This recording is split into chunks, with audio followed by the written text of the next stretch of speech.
ആദ്യമായി ഞാൻ യേശുവിനും അമ്മ മാതാവിനും 1000 നന്ദി പറയുന്നു, എന്നെ ഈ ആൾത്താരയിൽ നിർത്തിയതിന്. യേശുവേ സ്തോത്രം, യേശുവേ നന്ദി. Ave Maria. എൻ്റെ പേര് പ്രിയ. ഇതെൻ്റെ മകൾ എസ്തർ. ഞങ്ങൾ UK താമസിക്കുന്നത്.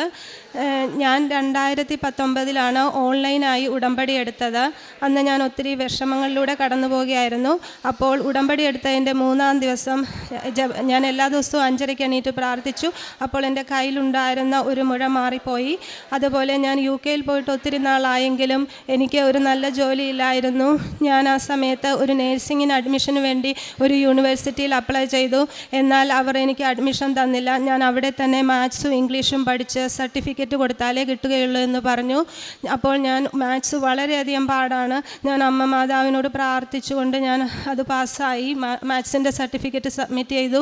എന്നാൽ ഇംഗ്ലീഷ് കൊടുക്കുന്ന ആ സമയത്ത് കോവിഡ് വന്നു. അപ്പോൾ ഒരു ആൾക്കാർക്കും ഒന്നും നടക്കുന്നില്ലായിരുന്നു. ഞാനങ്ങനെ അപ്പോൾ യൂണിവേഴ്സിറ്റിയിൽ നിന്ന് അവർ ഇമെയിൽ അയച്ചു പറഞ്ഞു, നീ ഇംഗ്ലീഷിൻ്റെ സർട്ടിഫിക്കറ്റ് തരണ്ട, അല്ലാതെ തന്നെ അഡ്മിഷൻ തരാമെന്ന്.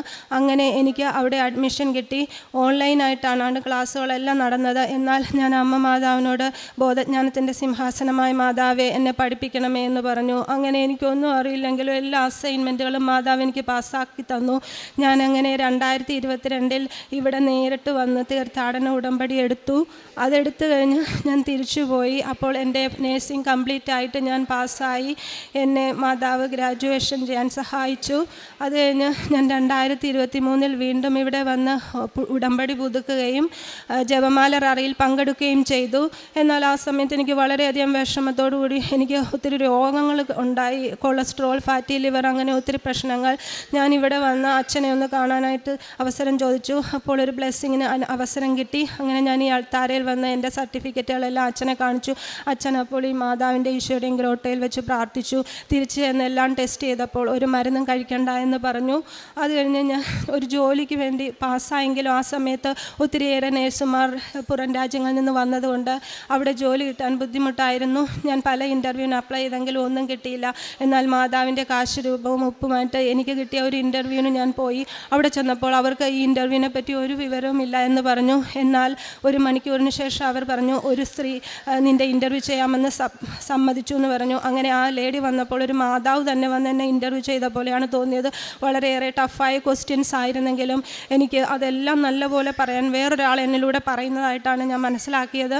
അങ്ങനെ എനിക്ക് ആ ജോലി കിട്ടി. അവിടെ ഒരു മലയാളി നഴ്സുമാർ പോലും ജോലി ചെയ്യുന്നില്ല. എന്നാൽ ഞാൻ മാത്രമാണ് അവിടെ ജോലി ചെയ്യുന്ന ഒരു മലയാളി നഴ്സ്. അത് മാതാവിൻ്റെ സംരക്ഷണമാണെന്ന് ഞാൻ മനസ്സിലാക്കുന്നു. ആ സമയത്ത് എനിക്ക് വിഷമം വേറെ ഉണ്ടായത്, എൻ്റെ ചെസ്റ്റ് ഏരിയയിൽ ഒരു മുഴ കാണപ്പെട്ടു. അപ്പോൾ ഞാൻ വളരെയേറെ വിഷമത്തോടെ ഡോക്ടറെ അടുത്ത് പോയപ്പോൾ ഡോക്ടർ പറഞ്ഞു അത് ക്യാൻസറിൻ്റെ എല്ലാ ടെസ്റ്റുകളും ചെയ്യണമെന്ന് പറഞ്ഞു. ഞാൻ വളരെയേറെ വിഷമിച്ചു. എന്നാൽ ഞാനപ്പോൾ UK ഒരു മാഞ്ചസ്റ്ററിൽ ഉടമ്പടി ഗ്രൂപ്പുണ്ട്.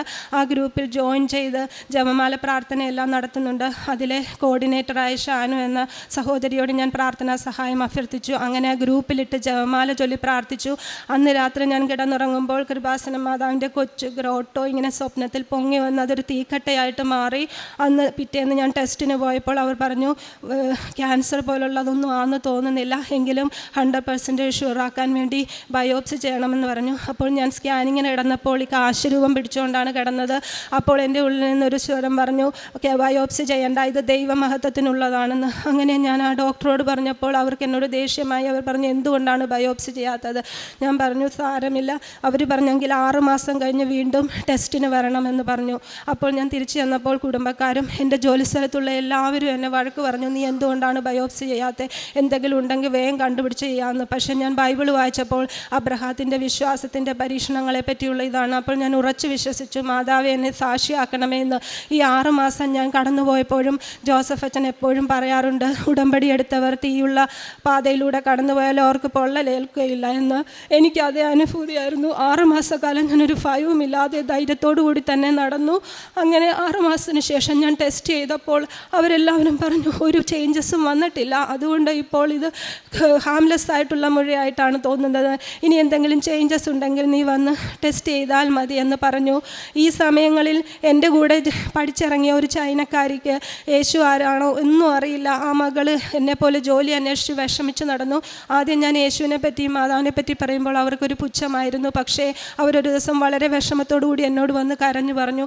അപ്പോൾ ഞാൻ അവർക്ക് പറഞ്ഞു, എനിക്ക് ഒന്നും പറയാൻ പറ്റില്ല, ഈശോയോടും മാതാവിനോടും പ്രാർത്ഥിക്കാം. ഒരു ജപമാല കൊടുത്തു. ഞാനും എൻ്റെ ഈ മകളും കൂടി അവരെ ഇംഗ്ലീഷിൽ റോസറി പഠിപ്പിച്ചു. അവർ ഞങ്ങളോട് കൂടി ചേർന്നിരുന്ന് ഇംഗ്ലീഷിൽ റോസറി ചൊല്ലി. അത് കഴിഞ്ഞ് അവർക്ക് ഞങ്ങൾ യൂട്യൂബിലെല്ലാം അയച്ചു കൊടുത്തു. മാതാവിൻ്റെ ജപമാലയും കൊടുത്തു. അപ്പോൾ അവർ പറഞ്ഞു, എനിക്കിപ്പോൾ 2 ദിവസം കഴിഞ്ഞ് വിളിച്ചു പറഞ്ഞു, ഇപ്പോൾ എൻ്റെ ഹൃദയത്തിൽ നിന്നുള്ളൊരു കല്ല് എടുത്തു മാറ്റിയ പോലെയുണ്ട്, എനിക്ക് എല്ലായിടത്തുനിന്നും സഹായം കിട്ടുന്നു. അപ്പോൾ ഞാൻ പറഞ്ഞു, ഇതാണ് ഉടമ്പടി, മാതാവാണ് നിന്നെ സഹായിക്കുന്നത്. മാതാവിൻ്റെ ഉപ്പെല്ലാം ഞങ്ങൾ കൊടുത്തായിരുന്നു അന്ന്. അപ്പോൾ ഈ മകളെ അത് പഠിപ്പിച്ച സമയത്ത് വേറൊരു അത്ഭുതവും ഞങ്ങളുടെ ജീവിതത്തിലുണ്ടായി. എൻ്റെ ഭർത്താവിന് 40 ലക്ഷം രൂപ കടബാധ്യതയുണ്ടായിരുന്നു. അപ്പോൾ അത് വീട്ടാൻ ഞങ്ങൾ ലോണിന് അപ്ലൈ ചെയ്തെങ്കിലും ഒരു ബാങ്കും തരാൻ തയ്യാറായില്ല. എന്നാൽ ഈ മകളെ ഞാൻ റോസറി പഠിപ്പിച്ച ആ നിമിഷം തന്നെ ഞങ്ങൾക്ക് ഇമെയിൽ വന്നതായിട്ട് ഭർത്താവ് പറഞ്ഞു. അങ്ങനെ ആ കടബാധ്യത വീട്ടാൻ ഒരു ബാങ്കുകാർ തയ്യാറായി. അങ്ങനെ ആ കടബാധ്യതകൾ മാറിക്കിട്ടി. ഇതിൻ്റെ ഇടയ്ക്ക് ഞാൻ നാട്ടിൽ വന്ന് ഇപ്പോൾ സാക്ഷ്യം പറയാമെന്ന് നേർന്നിരുന്നു. എന്നാൽ എനിക്ക് ഒരു സ്ഥലത്തുനിന്ന് പൈസ കിട്ടാഞ്ഞതുകൊണ്ട് ഈ ക്രിസ്മസ് അവസരത്തിൽ വരാൻ പറ്റില്ല എന്ന് പറഞ്ഞു. അപ്പോൾ ഞാൻ അന്ന് തീരുമാനിച്ചു വരുന്നില്ല എന്ന്. അന്ന് രാത്രി ഞാൻ കിടന്നുറങ്ങുമ്പോൾ ഇവിടെ സ്വപ്നം കാണുന്നത് ഞാൻ ഈ അൾത്താരയിൽ ഇവിടെ വന്ന് മുട്ടുകുത്തി നിന്ന് കൊന്ത ചൊല്ലുകയാണ്. അപ്പോൾ ഈ മാതാവിൻ്റെ ഗ്രോട്ടോയിൽ നിന്ന് ഇടത് കൈ ജീവനോടെ പൊങ്ങി വന്ന് എന്നെ കൈയാട്ടി ഇങ്ങനെ വിളിക്കുന്നതായിട്ട് ഞാൻ കണ്ടു. ഞാൻ പെട്ടെന്ന് ചാടി എണീറ്റു, വെട്ടി വേർത്തു. എനിക്ക് കരച്ചിൽ നിർത്താൻ പറ്റിയില്ല. അരമണിക്കൂർ ഞാൻ കരഞ്ഞു. മാതാവിൻ്റെ രൂപമുള്ള മുറിയിൽ ഓടിച്ചെന്ന് പ്രാർത്ഥിച്ചു, എന്നോട് ക്ഷമിക്കണം മാതാവേ, ഞാൻ എങ്ങനെയായാലും വരുമെന്ന് പറഞ്ഞു. അങ്ങനെ ഞാൻ അമ്മയോട് എനിക്കൊരു സംശയം കൂടി ഉണ്ടായിരുന്നു. വചനത്തിൽ പറയുന്നുണ്ടല്ലോ ഗ്രോട്ടോയിൽ പ്രാർത്ഥിക്കുന്നത് പ്രശ്നമാണെന്ന്. അതുകൊണ്ട് ഞാൻ അത് പ്രാർത്ഥിച്ചു. എങ്കിലും എൻ്റെ ആ വിശ്വാസം ദൈവം പരീക്ഷിച്ചത് മാറിക്കിട്ടി. എനിക്കൊരു കാർ ആക്സിഡൻ്റ് ഉണ്ടായി. ഇങ്ങോട്ട് വരുന്നതിന് 2 ആഴ്ച മുമ്പ് ഞാൻ ഹസ്ബൻഡും ഒരു അപകടം കൂടാതെ രക്ഷപ്പെട്ടു. ഞങ്ങളുടെ കാറ് കംപ്ലീറ്റ് ആയിട്ട് തകർന്നു പോയി. എന്നാൽ എൻ്റെ കയ്യിൽ കാശ് രൂപ ഉണ്ടായിരുന്നു. ഞാൻ മാതാവിൻ്റെ ഇത് പിടിച്ചുകൊണ്ടിരിക്കുകയായിരുന്നു. അങ്ങനെ ഞാൻ അപകടത്തിൽ നിന്ന് രക്ഷപ്പെട്ടത് മാതാവാണ് എന്നെ രക്ഷിച്ചതെന്ന് ഞാൻ വിശ്വസിക്കുന്നു. കാരുണ്യ പ്രവൃത്തിയായിട്ട് ഞാൻ ഫുഡ് ബാങ്കിൽ എല്ലാവർക്കും പൈസ കൊടുക്കാൻ സഹായിക്കും. മാതാവിൻ്റെ കാര്യങ്ങൾ എല്ലാവരോടും പറഞ്ഞ് സംസാരിക്കും. ഇതാണ് ചെയ്യുന്നത്. യേശുവേ നന്ദി, യേശുവേ സ്തുതി. പത്രോസ് 1:6-7 അല്പകാലത്തേക്ക് വിവിധ പരീക്ഷകൾ നിമിത്തം നിങ്ങൾക്ക് വ്യസനിക്കേണ്ടി വന്നാലും അതിൽ ആനന്ദിക്കുവിൻ. കാരണം അഗ്നിശോധനയെ അതിജീവിക്കുന്ന നശ്വരമായ സ്വർണത്തേക്കാൾ വിലയേറിയതായിരിക്കും പരീക്ഷകളെ അതിജീവിക്കുന്ന നിങ്ങളുടെ വിശ്വാസം. പ്രിയ എന്ന ഈ സഹോദരി പരിശുദ്ധ അമ്മയുടെ ഓൺലൈൻ ഉടമ്പടിയിലൂടെയും തീർത്ഥാടക ഉടമ്പടിയിലൂടെയും ലഭിച്ച ദൈവാനുഭവങ്ങളെ നന്ദിയോടുകൂടി സാക്ഷ്യപ്പെടുത്തുകയാണ്. വിദേശത്തെത്തി ജോലിക്ക് വേണ്ടിയുള്ള പരിശ്രമങ്ങൾ, പഠനത്തിന് വേണ്ടിയുള്ള പരിശ്രമങ്ങൾ, അക്കാലത്തുള്ള കോവിഡിൻ്റെ എല്ലാ ബുദ്ധിമുട്ടുകളും, ആ നാളുകളിൽ എല്ലാ കാര്യങ്ങളും കൊടുക്കുവാൻ പറ്റിയില്ലെങ്കിൽ കൂടിയും അഡ്മിഷൻ ശരിയാവുകയും ഓൺലൈനായി പഠിക്കുവാനും വലിയ പ്രാപ്തിയില്ലെങ്കിലും എല്ലാ അസൈൻമെൻറ്റ്സും കൊടുത്ത് സമയമൊന്നും കളയാതെ നന്നായി ആ പരീക്ഷ എഴുതി വിജയിക്കുവാൻ വേണ്ടി മകൾക്ക് ലഭിച്ച അനുഗ്രഹത്തെ, നന്മയെയാണ് ആദ്യം സാക്ഷ്യപ്പെടുത്തിയത്. ജോലിക്ക് വേണ്ടിയുള്ള പരിശ്രമങ്ങളിലും അത്ഭുതകരമായി മറ്റൊരു ഇന്ത്യക്കാരൻ പോലും ഇല്ലാത്ത ഒരു ഓഫീസിൽ, വെള്ളക്കാർ മാത്രം ജോലി ചെയ്യുന്ന ഒരു ഓഫീസിൽ മകളെ മാത്രം സെലക്ട് ചെയ്യുകയും പലതവണ അവർ മോളെ പുറത്താക്കുവാൻ വേണ്ടിയുള്ള പല പരിശ്രമങ്ങൾ നടത്തിയെങ്കിൽ കൂടിയും അമ്മ മാതാവിൻ്റെ വലിയ സംരക്ഷണവും കരുതലും ആ ഓഫീസിൽ നല്ല രീതിയിൽ ജോലി ചെയ്ത് മുന്നോട്ട് പോകുവാനും ഇപ്പോഴും അവിടെ തുടരുവാനും പറ്റുന്ന വിധത്തിൽ എല്ലാ കാര്യങ്ങളെയും മകൾക്ക് ക്രമീകരിച്ചു കൊടുത്തതിൻ്റെ സന്തോഷവും നന്ദിയുമാണ് മകളെ രണ്ടാമത് സാക്ഷ്യപ്പെടുത്തിയത്. ഒരു യാത്രാമധ്യേ ഉണ്ടായ അപകടത്തിൽ അമ്മ മാതാവിൻ്റെ കാശുരൂപം കരങ്ങളിൽ പിടിച്ച് യാത്ര ചെയ്യുന്നുണ്ടായിരുന്നു. അതുകൊണ്ട് അത്ഭുതകരമായി അപകടത്തിൽ ഗൗരവമായ പരിക്കുകളൊന്നുമില്ലാതെ അമ്മ മാതാവും തിരുക്കുമാരനും കാത്തു സംരക്ഷിച്ചതിനെ നന്ദിയോടുകൂടി മകൾ സാക്ഷ്യപ്പെടുത്തുകയാണ്. മറ്റൊരു വ്യക്തിക്ക് പ്രാർത്ഥന പഠിപ്പിച്ചു കൊടുത്ത് ദൈവത്തെ ചൂണ്ടിക്കാണിച്ചു കൊടുത്തതിലൂടെ ചൈനക്കാരിയായ വിശ്വാസം അറിയാത്തൊരു വ്യക്തിക്ക് വിശ്വാസം പകർന്നു കൊടുത്ത ആ ഒരു അനുഭവത്തിലൂടെ 40 ലക്ഷത്തോളം രൂപയുണ്ടായിരുന്ന കടം വളരെ വേഗത്തിൽ അത് വീട്ടുവാനുള്ള വഴി കുടുംബത്തിന് തുറന്നു കൊടുത്തതാണ് മകൾ മറ്റൊരു അനുഭവമായി സാക്ഷ്യപ്പെടുത്തുന്നത്.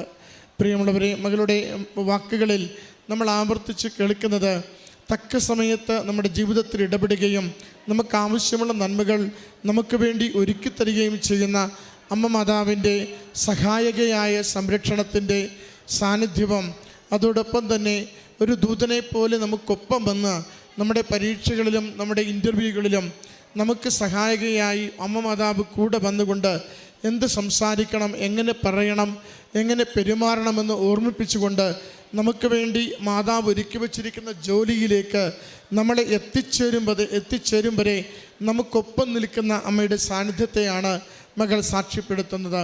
നമുക്ക് ലഭിച്ചിരിക്കുന്ന നേർച്ച വസ്തുക്കൾ, ഉടമ്പടി ഉപ്പ്, ഉടമ്പടി തൈലം, കാശുരൂപം എന്നിവ എത്രത്തോളം നമ്മുടെ ജീവിതത്തിന് സംരക്ഷണം ഒരുക്കുന്നു, ആപത്തുകളിൽ നമുക്കത് ആശ്വാസമായി തീരുന്നുവെന്ന് മകളുടെ വാക്കുകളിൽ മകൾ സാക്ഷ്യപ്പെടുത്തുന്നുണ്ട്.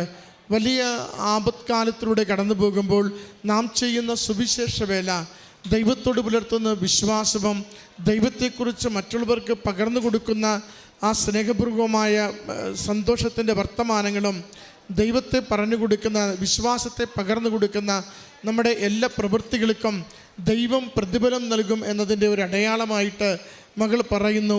ഒരു വ്യക്തി സങ്കടപ്പെട്ട തകർന്ന് തരിപ്പണമായി വന്നപ്പോൾ എൻ്റെ കർത്താവിനെയും എൻ്റെ അമ്മ മാതാവിൻ്റെ ജപമാലയും ഞാനത് വളരെ ശ്രമകരമായി ഞാനും മോളും കൂടി പഠിപ്പിച്ചു കൊടുത്തപ്പോൾ അത് എനിക്കെൻ്റെ കുടുംബത്തിൻ്റെ സാമ്പത്തിക ബാധ്യതകൾ നീക്കുവാനുള്ള വഴി ഈശോനാഥൻ എനിക്ക് തുറന്നു തന്നുവെന്ന നമ്മൾ ഓരോരുത്തരുടെയും ജീവിതത്തിൻ്റെ വിവിധങ്ങളായ നിയോഗങ്ങളെ, പ്രശ്നങ്ങളെ അമ്മ മാതാവ് തിരുക്കുമാരനിലൂടെ അനുഗ്രഹിച്ച് നമുക്ക് സഹായമായി നൽകുവാൻ, നമ്മുടെ വിശ്വാസത്തെ ആഴപ്പെടുത്തുവാൻ, നമ്മുടെ ഉടമ്പടി ജീവിതത്തെ കൂടുതൽ സ്ഥിരതയോടുകൂടി വിശ്വസ്തയോടുകൂടി മുന്നോട്ട് നയിക്കുവാൻ സഹായിക്കണമേ എന്ന പ്രാർത്ഥനയോടുകൂടി ഈ കുടുംബത്തിന് ലഭിച്ച എല്ലാ നന്മകൾക്കും കരങ്ങളടിച്ച് ദൈവപിതാവിനും തിരുക്കുമാരനും അമ്മ മാതാവിനും നന്ദി പറയാം. അത്യപൂർവ ദൈവാനുഭവങ്ങൾ ഇനി നിങ്ങൾക്കും സ്വന്തം.